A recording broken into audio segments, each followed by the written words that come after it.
লেখক উজ্জ্বল সংযুক্তার ফুলশয্যা। গল্পটি যদি ভালো লাগে তাহলে প্লিজ একটা সাবস্ক্রাইব করে আমার পাশে থাকবেন, আর কেমন লাগলো একটা কমেন্ট করে জানাবেন। তাহলে শুরু করা যাক আজকের গল্প ফুলশয্যা। হ্যাঁ, আজ আমার ফুলশয্যা। হ্যাঁ বাবা, ঠিকই শুনেছেন, সবাইকে গলা ফাটিয়ে বলছি, আজ আজ আমার ফুলশয্যা। কিন্তু আর 5টা ছেলেমেয়ের মতন অত সহজে আমাদের বিয়েটা হয়নি। কি বলছেন? ভালো করে শুনতে পারছেন না? বলছি তো সেই ঘটনাটাই। এত সহজে এই দিনটা আসেনি। দুটো বছর বিভিন্ন টানাপোড়েনের মধ্যে দিয়ে যাওয়ার পরে আজকের দিনটা দেখতে পেরেছি আমরা দুজনে। কি বলছেন? পুরোটা শুনতে চান? পুরোটাই তো বলছি, ধৈর্য ধরে শুনুন শুরু থেকে ঘটনাটা। কিন্তু একটা অনুরোধ সবার কাছে, ঘটনাটা পুরো শুনে তবেই উঠবেন। রাজি আছেন তো আমার শর্তে? দিল্লির চিত্তরঞ্জন পার্কের 21 বছরের যুবতী আমি, সবে গ্রাজুয়েট হয়েছি। ওহো, ভুলেই গেছিলাম তো, আমার নামই তো বলা হয়নি, আমার পরিচয়টাও তো দিইনি।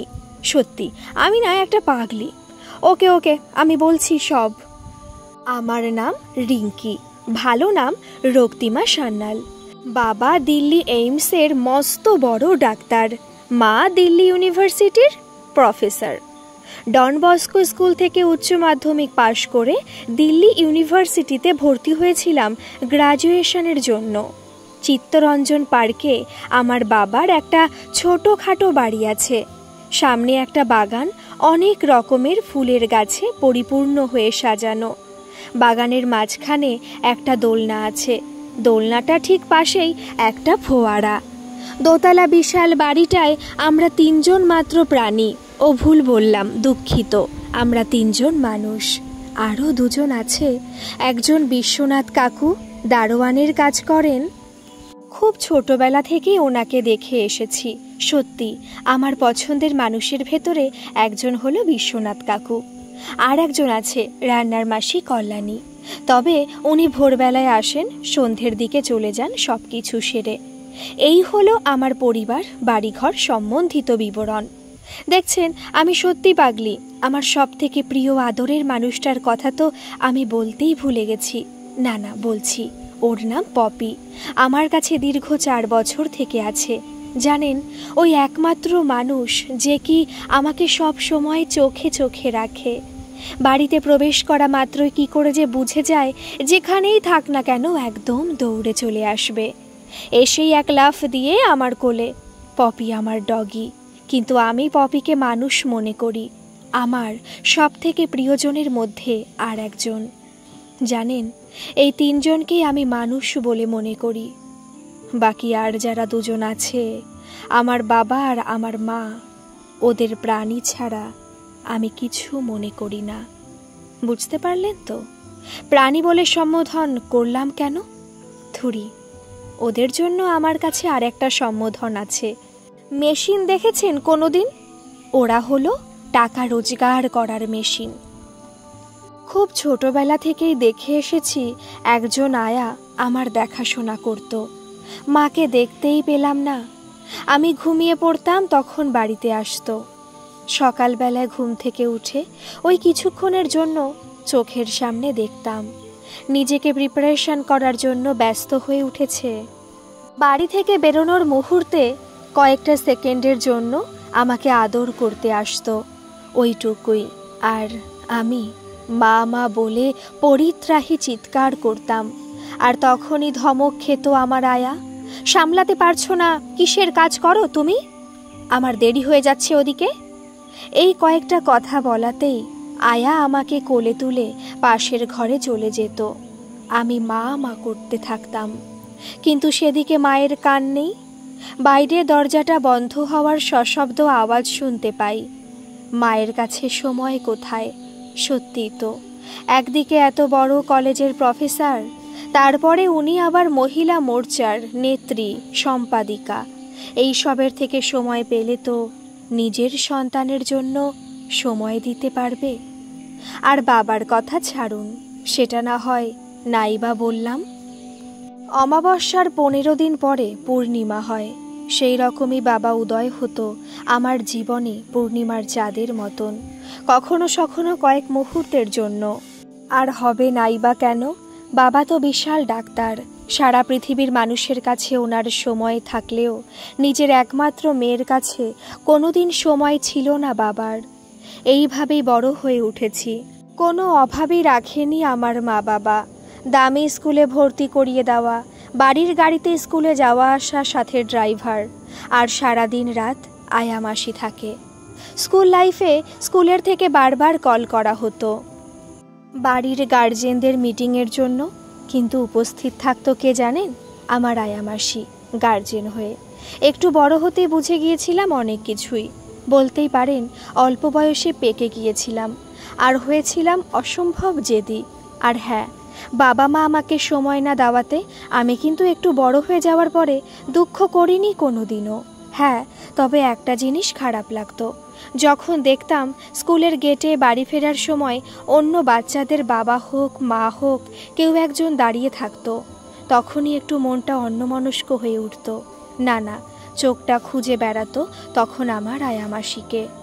মা বাবাকে স্কুল ছুটির পরে না দেখতে পাওয়াটা একরকম অভ্যেসে পরিণত হয়ে গিয়েছিল। সত্যি বলছি, এতে আমার কোনো দুঃখ হয়নি কোনোদিনও। আমি ভেবেই নিয়েছিলাম এটাই আমার ভবিতব্য। যখন 8 বছর বয়স তখন থেকে খুব জেদি ছিলাম। আমার এত রাগের কারণ আমি বুঝিনি। যখন রাগ হতো কারণে অকারণে ঘরের জিনিসপত্র ছুঁড়ে দিয়েছি, লণ্ডভণ্ড করে দিয়েছি পুরো ঘর অনেকবার। আয়া মাসিকে দেখেছি হাত জোর করে আমার কাছে অনুনয় বিনয় করতে।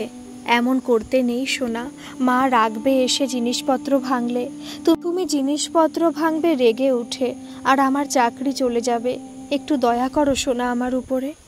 আয়া মাসির ওই কাতর আওয়াজ আর একটু বড় হয়ে বুঝতে পেরেছিলাম। তখন আর রাগ করে জিনিসপত্র নষ্ট করতাম না। খুব রাগ হলে না খেয়ে গিয়ে শুয়ে পড়তাম। অনেক কষ্ট করে আমাকে খাওয়াতো সেই আয়া মাসি। ক্লাস 7-এ যখন আমি, তখন রোহনের সাথে আমার আলাপ হয়ে যায়। রোহন আমার ক্লাসে পড়তো। কি করে জানি না ওর দিকে আকৃষ্ট হয়ে গেছিলাম ওইটুকু বয়সেই। রোহনের উপর আকৃষ্ট হওয়ার অনেক কারণ ছিল। একটা বুদ্ধিদীপ্ত শান্ত অথচ একটু ছটফটে বেপরোয়া টাইপের, বলিষ্ঠ স্বাস্থ্যবান চেহারা, ক্লাসের অন্য ছেলেদের থেকে একদম আলাদা। রোহনের উপরে আকৃষ্ট হওয়ার আরেকটা কারণ ছিল, ক্লাস চলার সময় যেদিন আমার প্রথম ঋতুস্রাব হয় সেই দিন ক্লাস চলছিল না। ক্লাস টিচার তখনও আসেনি। কয়েকজন বন্ধু বান্ধবীদের সাথে হুটোপুটি করছিলাম ক্লাসের মধ্যে। ঠিক তখনই আমার তলপেটে একটা প্রচণ্ড ব্যথা ওঠে, আর কিছুক্ষণ পরেই আমার প্যান্টটি ভিজে ফ্রকের বাইরে একটা রক্তের ধারা বয়ে যায়। পেটটা চেপে তখন বেঞ্চিতে শুয়ে পড়ে অজস্র যন্ত্রণায় কাতরাচ্ছি। আর ঠিক তখনই ক্লাসের বন্ধুদের সরিয়ে দিয়ে 2-1 মেয়ে বান্ধবীকে আমার সামনে দাঁড় করিয়ে ছুটে যায় টিচার্স রুমের দিকে। টিচার্স রুমে গিয়ে রোহন বলেছিল চিৎকার করে, রিঙ্কির চোট লেগে গেছে খেলতে খেলতে, কি করে জানি না, খুব রক্ত বইছে, ক্লাসে কাতরাচ্ছে। ম্যামেরা 1-2 আসুন। দৌড়ে এসেছিলেন সাথে সাথে 2 ম্যাম। ক্লাসরুম থেকে সবাইকে বের করে দিয়ে একটা বেড কভারে জড়িয়ে আমাকে টয়লেট নিয়ে গিয়ে বুঝিয়েছিলেন ম্যামেরা কেন আমার আজকের এই রক্তস্রাব। সেদিন টয়লেট থেকে পরিশ্রুত হয়ে বেরিয়ে আসতেই সামনে চোখে পড়েছিল রোহনের উৎকণ্ঠাজনিত মুখশ্রীর।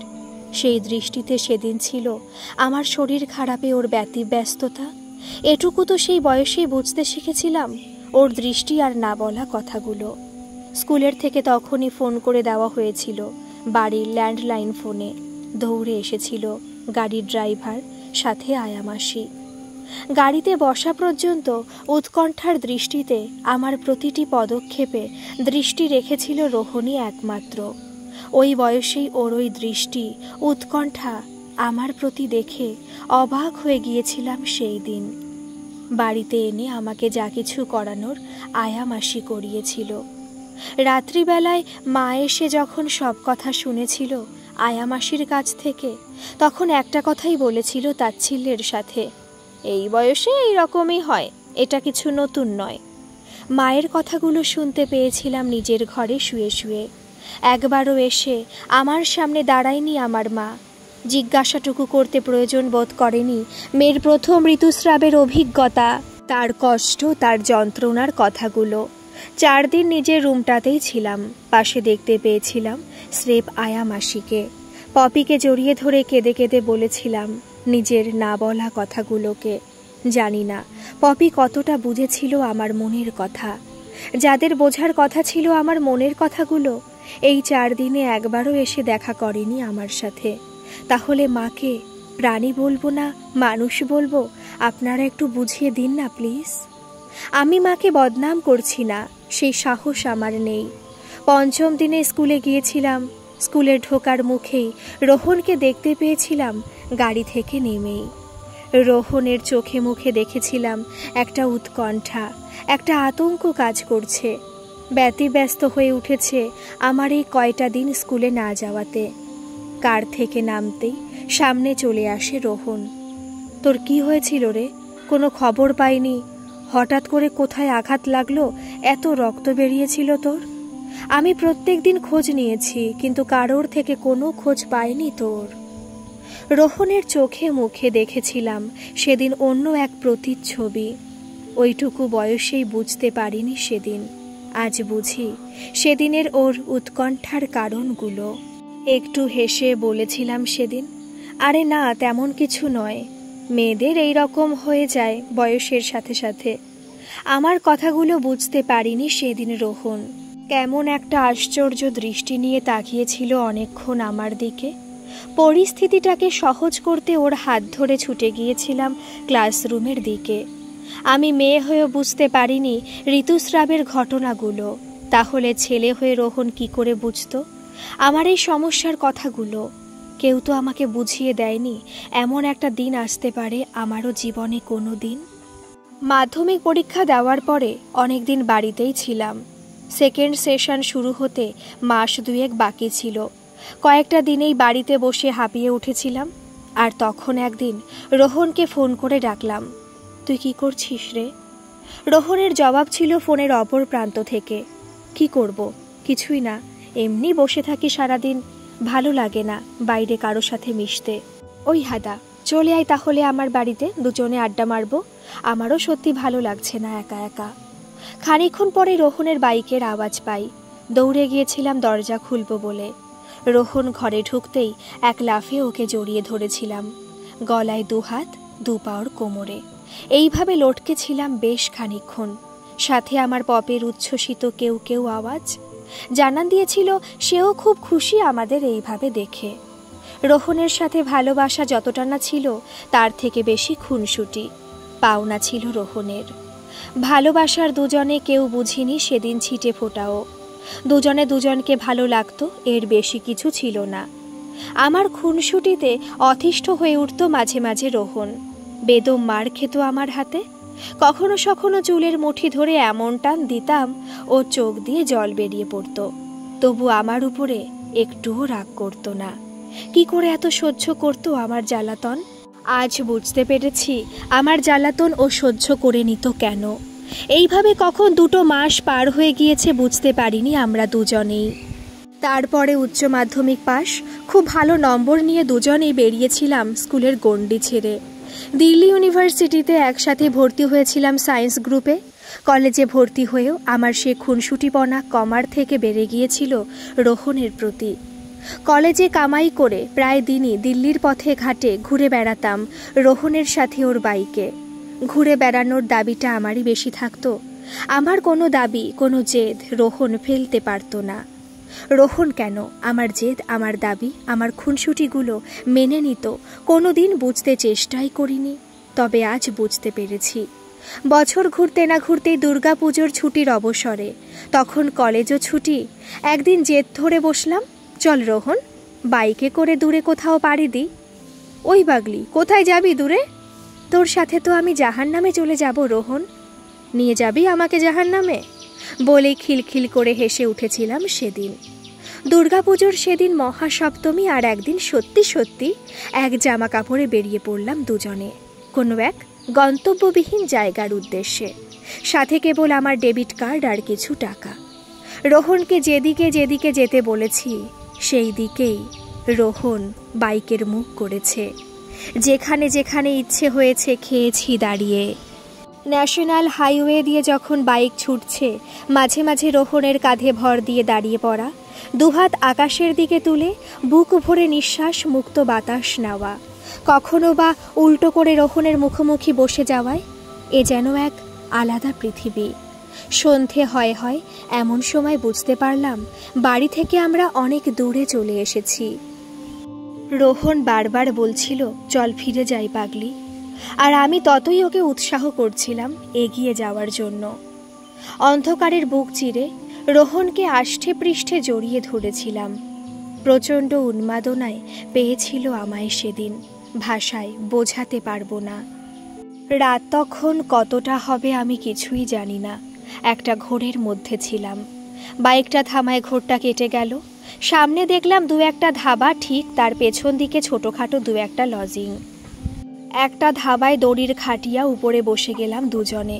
রোহন অর্ডার দিয়েছিল রুটি আর তড়কা।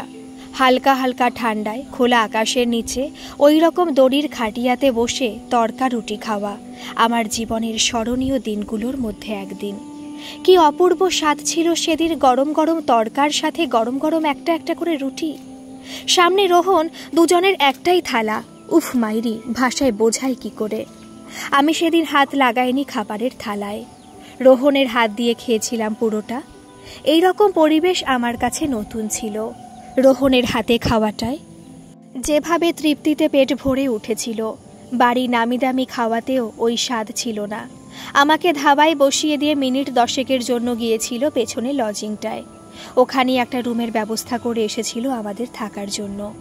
ছোট্ট লজিংয়ের ঘরটা আমার কাছে মনে হয়েছিল সেদিন আমার রাজপ্রাসাদ। সারাটা রাত কেটে গিয়েছিল রোহনের বুকের উপরে। বেচারাকে ঘুমাতে দিইনি সেদিন।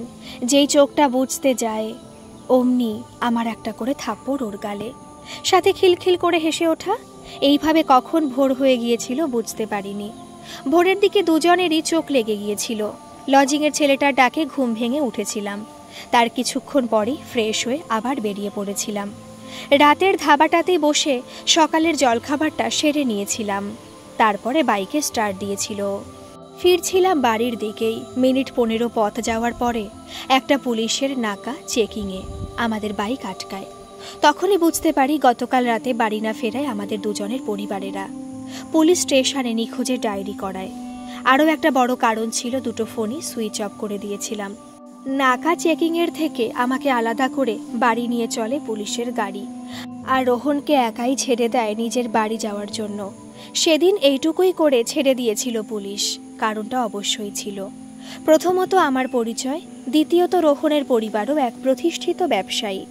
বাড়িতে ঢুকতেই সামনে বাবা মাকে দেখতে পেয়েছিলাম। দুজনেরই মুখ গম্ভীর, রাগান্বিত চেহারা।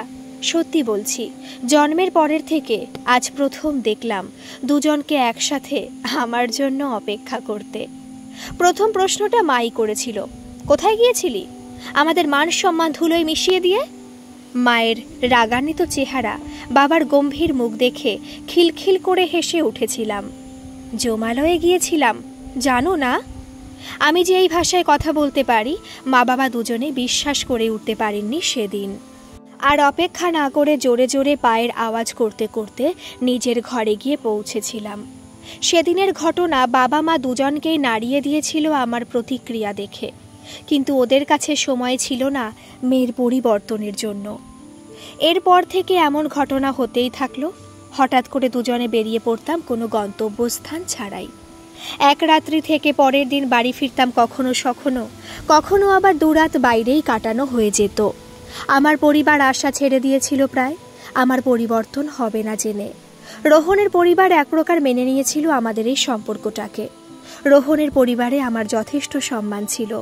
সম্মান, ভালোবাসা, স্নেহ, মমতা ছিল না কেবল আমার বাড়িতেই। কিন্তু আমার বাবা মা মানতে পারেনি আমার আর রোহনের সম্পর্কটাকে। কারণটা ছিল রোহনরা মারোয়ারি। আর একদিন হঠাৎ মা আমাকে টেনে নিয়ে চলল ফ্লাইটে, দেশের বাড়ি দুর্গাপুরে। উদ্দেশ্যটা কি আমার জানা ছিল না। আমার জন্মের পরে এই প্রথম দেশের বাড়িতে আসা। দমদম এয়ারপোর্টে নেমে 3 ঘন্টা লেগে গিয়েছিল গাড়িতে। যখন পৌঁছালাম দেশের বাড়ি, আমার বাবার বাড়ি, আমার নয় কিন্তু। জন্মের পর থেকে এই বাড়ির সাথে কোনো সম্পর্কই ছিল না আমার। বাড়ির সামনে গাড়িটা থামতেই সামনে যাকে দেখলাম, সত্যি বলছি এমনটাই আশা করিনি। এক সৌম্যকান্তি সাহেবের মতন চেহারায় এক বৃদ্ধকে, শুভ্র কেশ সম্পূর্ণ মস্তক জুড়ে, মুখশ্রীতে এমন এক জ্যোতির্ময় আভা। প্রথম দর্শনে আপনি শ্রদ্ধায় নুয়ে পড়ে মাথা। মা জানিয়েছিল প্রণাম কর, ইনি তোর দাদু। প্রণাম করতে যাব যখনই দাদু আমাকে টেনে বুকে জড়িয়ে ধরলেন। কি এক অপরিসীম শান্তিতে জুড়িয়ে উঠল সর্বাঙ্গ। দাদুর চোখ দিয়ে তখন খুশি আর বেদনার অশ্রু। অজান্তেই আমার কণ্ঠ রুদ্ধ হয়ে উঠল। ভারী হয়ে ওঠা গলায় বললাম, দাদু, তোমার অশ্রুর ভাষা অল্প হলেও আমি বুঝতে পেরেছি। বাকিটা তোমার থেকে শুনে নেব। অনেক কিছু বাকি ছিল, অনেক কিছু শোনার ছিল দাদুর কাছ থেকে। মা আমাকে ছেড়ে পরের দিনই ফিরে যায় সকালের ফ্লাইটে দিল্লিতে নিজের কর্মস্থানে। একদিক থেকে ভালোই হয়েছিল, কিছুদিন দাদুর কাছে থেকে অনেক রহস্যের কথা জানতে পেরেছিলাম। তবে মায়ের উদ্দেশ্যটা ছিল অন্যরকম। 2-3 দিন পরেই বুঝতে পেরেছিলাম মা বাবার উদ্দেশ্যটা আমাকে রেখে যাওয়ার কারণ। মা চলে যাবার পরে দাদুর সাথে ঘুলে মিলে গিয়েছিলাম। অনেক কথাই উদ্ধার করেছিলাম 2 দিনেই। দাদুর একমাত্র পুত্র আমার বাবা। নিজের পছন্দের মেয়েকে বিয়ে করে সেই যে চলে গিয়েছিল দিল্লিতে। তারপরে একদিন ঠাকুমা মারা যাওয়ার সংবাদ পেয়েও আমার বাবা ফেরেনি নিজের দেশের বাড়িতে। বাবা মায়ের নাকি সময় হয়নি, দাদু ধরেই নিয়েছিলেন একটা কথাই ভেবে, এমন সন্তান যেন কারণ না হয়। দাদু নিজে ছিলেন একজন ডাক্তার, ডাক্তার বললে ভুল হবে, গরিবের ডাক্তার। নিজের বিশাল চাকরি ছেড়ে মায়ের আদেশে এই গ্রামের বাড়িতেই আজীবন গরিবের জনদরদি ডাক্তার হয়েই থেকে গিয়েছেন। নয়নে অশ্রু এসে গিয়েছিল দাদুর জীবনের কথাগুলো শুনতে শুনতে। মায়ের আদেশে জীবনের গতিধারায় বদলে দেওয়া একটা মানুষ কতটা উচ্চ মানের হতে পারে। আমার সব কথাগুলো খুলে বলেছিলাম দাদুর কাছে। ছোটবেলা থেকে ঘটে যাওয়া এক একটা কথা বলে গিয়েছিলাম। দাদু চোখ দুটো অশ্রু সজল হয়ে উঠেছিল আমার কথাগুলো শুনতে শুনতে। একসময় জিজ্ঞাসা করেছিলেন, তুই কি রোহনকে ভালোবাসিস? একদম সত্যি করে বলবি। ভালোবাসি কি না জানি না, ভালোবাসার আমি কিছুই বুঝি না। তবে এইটুকু বুঝি, রোহন পাশে থাকলে আমি সব কিছু ভুলে যাই। রোহন আমায় যেভাবে সামলায় আর কেউ পারবে না কোনোদিনও এমনভাবে সামলাতে। 2 দিন পরে বিকালের দিকে একটি গাড়ি এসে থামে দাদুর বাড়ির সামনে। দাদু অভ্যর্থনা করে নিয়ে এসেছিল আগত আগন্তকদের। 2 জন স্বামী স্ত্রী, সাথে একজন সুদর্শন যুবক, স্মার্ট সুন্দর চেহারা, চোখে পড়ার মতন ব্যক্তিত্ব। দাদু আমাকে বলেই দিয়েছিলেন আগেই, তোর বাবা মায়ের ঠিক করা সম্পর্ক তোকে দেখতে আসবে। ছেলেটা কলকাতার নামকরা হার্ট স্পেশালিস্ট, পুরো পরিবারই ডাক্তার। শুনে মনে মনে হেসেছিলাম। সেদিন অতি সাধারণভাবে ওদের সামনে গিয়ে উপস্থিত হয়েছিলাম। এই কথা সেই কথার পরে যখন দাদুকে বলেছিল ছেলেটির পরিবার আমাদের মেয়ে পছন্দ হয়েছে, আর ঠিক তখনই আমি বলে উঠেছিলাম, দাঁড়ান দাঁড়ান, আমার কয়েকটা কথা বলার আছে। আমার হবু বর জিজ্ঞাসা করেছিল, অবশ্যই আপনার যা কিছু বলার বলতে পারে নির্দ্বিধায়। আমার কথাগুলো কি সবার সামনে শুনবেন, না আপনি একলা শুনবেন? আমার কথা বলার ঢং দেখে আগন্তুকরা আশ্চর্য হয়ে ওঠেন। আপনার যদি আপত্তি না থাকে সবার সামনে বলতে পারেন। আমার কোনো আপত্তি নেই। আমার সম্বন্ধে কতটুকু জানেন? এই প্রশ্নটা ছুড়ে দিয়েছিলাম আগন্তুকদের উদ্দেশ্যে। আগন্তুকদের উত্তর ছিল, বিখ্যাত ডাক্তার দম্পতির একমাত্র কন্যা, শিক্ষিত সুন্দরী, নিশ্চয়ই সর্বগুণ সম্পন্না হবে, এটুকুই যথেষ্ট আমাদের কাছে। কথার মাঝখানে আটকে দিয়েছিলাম, ব্যাস এইটুকু জেনে সম্বন্ধে রাজি হয়ে গেলেন? আরও কিছু জানার প্রয়োজন আছে বলে কি মনে হয়? উত্তরটা ছিল আমার হবু বরের। অবশ্যই, যে মেয়েটিকে সারা জীবনের জন্য নিজের বাড়ির গৃহলক্ষ্মী করে নিয়ে যাচ্ছেন, তার চরিত্র সম্বন্ধে কিছু জানবেন না? হতবাক হয়ে গিয়েছিল আগন্তুক দম্পতি আমার কথাগুলো শুনে। বসে থাকা এক পাশে দাদুর মুখে তখন মৃদু মৃদু হাসির ঝলক, চোখ দুটো উচ্ছ্বসিত আমার কথা বলার ভঙ্গিতে। অবশ্যই আপনার যা কিছু বলার আমাদের সামনে বলতে পারেন, কথাটা বলেছিল আমার হবু বর। আমার একটা বয়ফ্রেন্ড আছে জানেন, তার সাথে আমার দীর্ঘদিনের সম্পর্ক। একটু থেমে আগন্তুকদের মুখের প্রতিক্রিয়া বোঝার চেষ্টা করলাম। তারপরে আবার শুরু করলাম। সেই বয়ফ্রেন্ডের সাথে আমি বেশ কয়েকবার বাড়ি ছেড়ে পালিয়ে গিয়েছিলাম। অনেক রাত্রি ওর সাথে হোটেলে লজিংয়ে রাত্রিবাস করেছি। এই সব কথাগুলো কি আপনারা জানতেন? আগন্তুকদের হতভম্ব চেহারা দেখে মনে মনে হেসে উঠেছিলাম। আমার কথাগুলো শোনার পরে এক মুহূর্ত অপেক্ষা করেনি, ঘরের বাইরে পা রাখতে সময় নেয়নি। ওরা যখন চলে যাচ্ছিল সেই দেখে আমি নিজের হাসি চেপে রাখতে পারিনি। বাইরের গাড়ির আওয়াজটা মিলিয়ে যাওয়ার আগে দাদুকে জড়িয়ে ধরলাম খিলখিল করে হেসে। দাদু সস্নেহে দুহাতে আমার মুখটা তুলে ধরে বললেন, সাহস আছে বটে তোর, তোর মন যা চায় সেটাই কর, আমি সাথে আছি তোর। সন্ধ্যের মধ্যে দিল্লি থেকে ফোন চলে আসে। ফোনের অপর প্রান্ত থেকে ছিল আমার মা। তুই কি আমাদের বাঁচতে দিবি? কী সব বলেছিস পাত্রপক্ষের কাছে? যেটা সত্যি সেটাই তো বলেছি, এতটুকু তো লুকাইনি। ছোটবেলা থেকে তোমাদের ইচ্ছাগুলোই মানতে হবে এমন তো কোনো কথা নেই। আমার কথার উত্তরে মায়ের শেষ কথা ছিল, তোর যা ইচ্ছে হয় তুই তাই কর, তোর সাথে কোনো সম্পর্ক রাখতে ইচ্ছাও নেই আমাদের। তুই আমাদের সম্মান ধুলোয় মিশিয়ে দিতে চেষ্টা করছিস তো। মাঝপথে ফোনটা কেটে দিয়েছিলাম। মায়ের ওই উক্তিগুলো শোনার মতন মন ছিল না আমার। আমি জানতাম রোহনের মতন কাউকে কোনোদিনও পাবো না। এত রাতের পর রাত একসাথে হোটেলে গিয়ে কাটিয়ে দেওয়ার পরও আমাদের মধ্যে এখনও পর্যন্ত কোনো এমন সম্পর্ক গড়ে ওঠেনি যেটা বলতে আমার লজ্জা করবে। আমরা দুজনেই এখনও পুরোপুরি ভার্জিন। কেউ বিশ্বাস করুক অথবা না করুক, তাতে আমাদের দুজনের কারোর কিছু এসে যায় না। বাহ্যিক জগতের কাছে আমাকে কোনো সার্টিফিকেট দিতে হবে না এর জন্য। একদিন খবর পেলাম রোহন চলে এসেছে কলকাতায়। আমাকে ছেড়ে থাকার অভ্যেস নেই রোহনের। সম্পর্কটা তো আজকের নয়। ফোনের আলাপ তো রেখেইছিলাম দুজনে, যতই চেষ্টা করুক মা বাবা দুজনকে আলাদা করতে। পরদিন ভোরবেলায় দাদুর বাড়িতে এসে হাজির রোহন। আমার খুশির ঠিকানা ছিল না সেদিন। আমার খুশিতে দাদুও যে খুশি হয়ে উঠেছিল সেটা বুঝতে অসুবিধা হয়নি আমাদের দুজনের। এক পাশে আমাকে আর এক পাশে রোহনকে জড়িয়ে ধরে দাদু খুশিতে বলে উঠেছিলেন, তোদের ভালোবাসার জয় হোক। পরের দিন সকালে দাদুকে সাথে নিয়ে আমরা দুজন বেরিয়ে পড়লাম তারাপীঠের উদ্দেশ্যে। দাদুর উপস্থিতিতে তারাপীঠের মায়ের মন্দির প্রাঙ্গণে আমাদের দুজনের দুহাত এক করে দিলেন। তারা মায়ের মন্দিরে মাকে সাক্ষী রেখে আমাদের দুজনের বিবাহ অনুষ্ঠান সম্পূর্ণ করলেন দাদু দাঁড়িয়ে থেকে। দাদুর বাড়িতে আজ বৌভাতের আসর বসেছিল। উপস্থিত ছিল রোহনের পুরো পরিবার। আমাদের বৌভাতের অনুষ্ঠানের সময় দাদু তুলে দিয়েছিলেন আমার হাতে নিজের স্থাবর অস্থাবর সম্পত্তির মালিকানা। সেদিন জনসমক্ষে একটাই কথা বলে গিয়েছিলেন, এই দাতব্য চিকিৎসালয়ের দায়িত্ব তোকে দিয়ে গেলাম। আমার পরে তোরা দুজনে এই গরিব মানুষগুলোর চিকিৎসার ভার নিস। তোদের কাছে আমার এটুকুই দাবি। উপস্থিত থাকতে পারিনি এই বিবাহ অনুষ্ঠানে আমার জন্মদাতারা। তাদের নাকি সময় হয়নি অথবা আসতেও চাননি আমার এই পদক্ষেপের জন্য। বাবা মা না আসায় সব থেকে খুশি আমি হয়েছিলাম।